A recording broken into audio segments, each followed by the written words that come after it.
Have you ever felt a surge of pure, unadulterated inspiration? A fire in your belly so intense you were certain it could change your life, only to find it extinguished by the first light of dawn.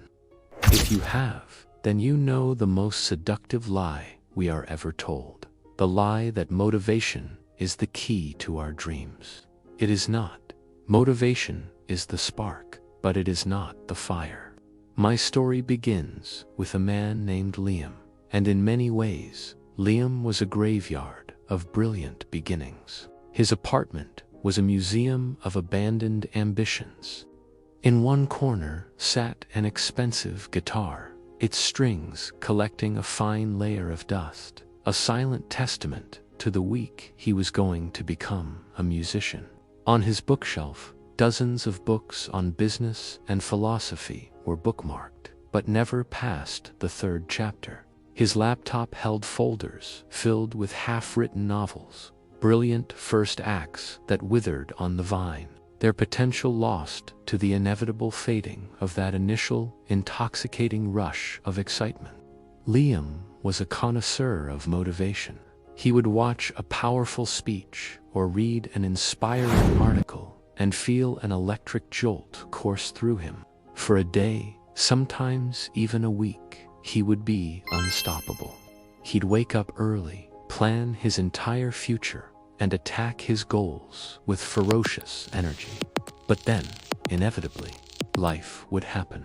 A long day at work, a moment of doubt, a simple feeling of tiredness, and the fire would sputter.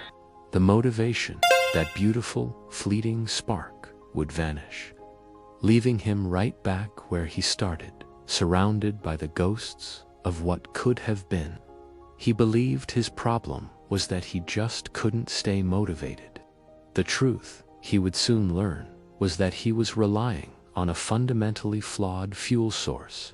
His breaking point came after the failure of a small online business he had poured his heart into for 3 exhilarating weeks. When the initial thrill wore off and the hard, monotonous work began, he lost his momentum. The project collapsed under the weight of his inconsistency.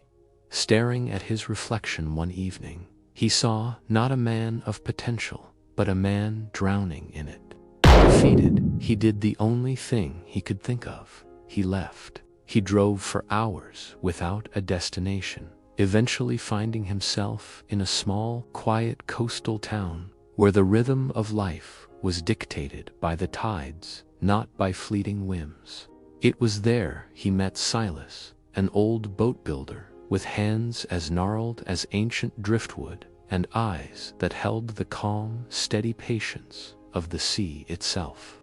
Every morning, without fail, Liam would see Silas in his open-air workshop by the docks. Rain or shine, whether the salty wind howled or the sun beat down, Silas was there, methodically sanding, carving, and shaping wood. There was no fanfare, no burst of energy. There was just a quiet, relentless, and beautiful consistency. One morning, Liam gathered the courage to approach him. He found himself confessing his cycle of failure, his constant search for a motivation that would finally stick. Silas listened patiently, wiping his hands on an old rag. When Liam finished, the old man pointed to a small, cold forge in the corner of his workshop. "You're looking for lightning," Silas said, his voice a low, gravelly hum.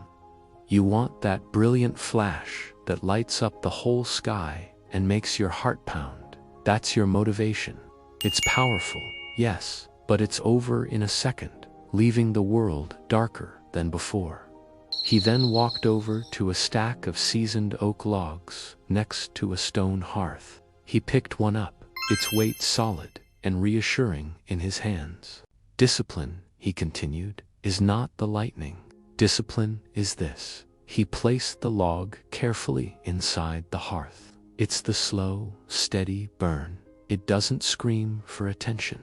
It doesn't give you that wild rush, but it provides warmth through the longest, coldest night.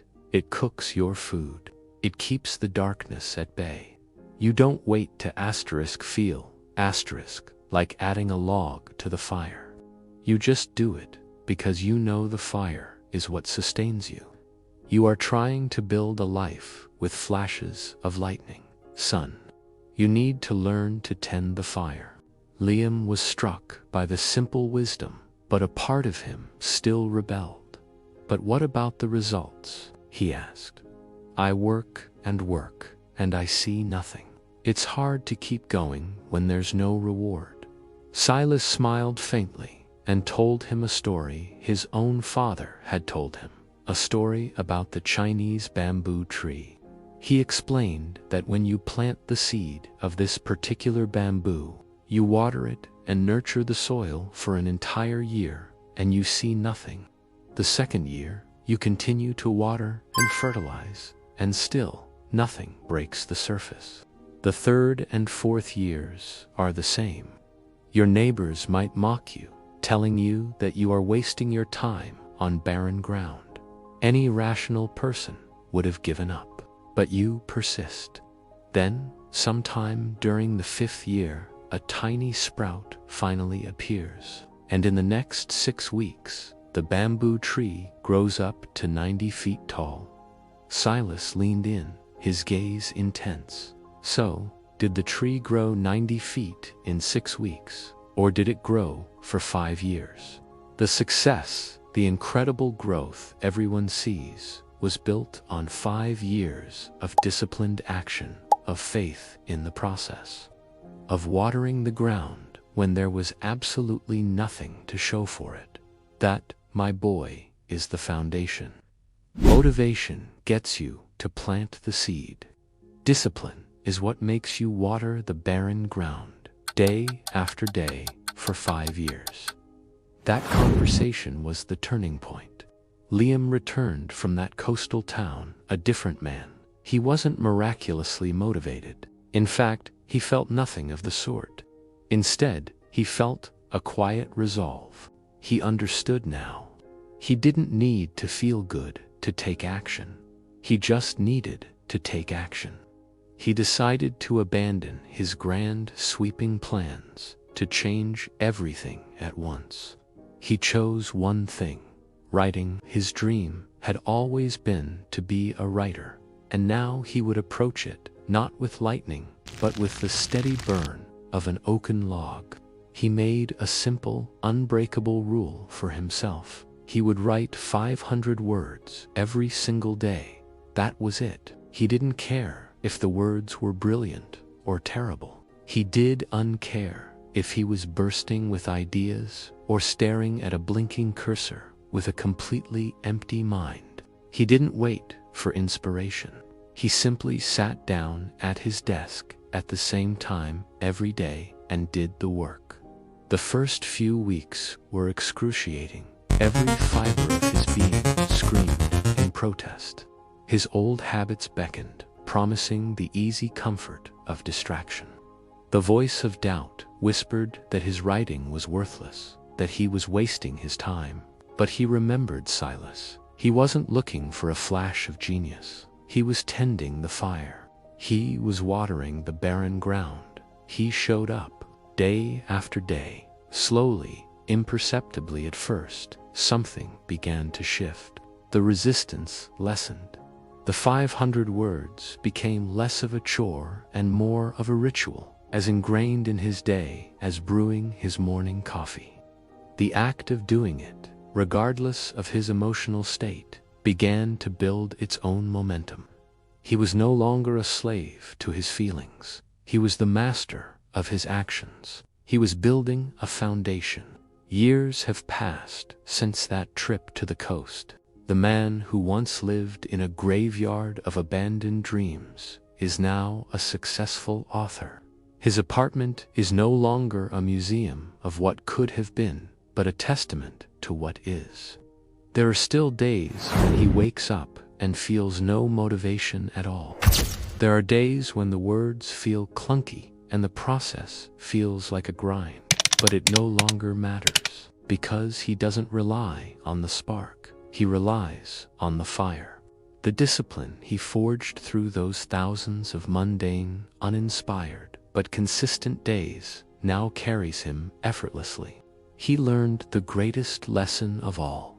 Success is not born from one magnificent act of inspiration. It is not found in a single heroic leap. Success is the slow, quiet, and deliberate accumulation of thousands of small, right choices. It is the art of showing up, especially when you don't want to. It is choosing every single day to add another log to the fire, trusting that its steady, disciplined burn will ultimately light up your world. Thank you for watching. If this story resonated with you, please consider liking and subscribing for more content to help you build your fire.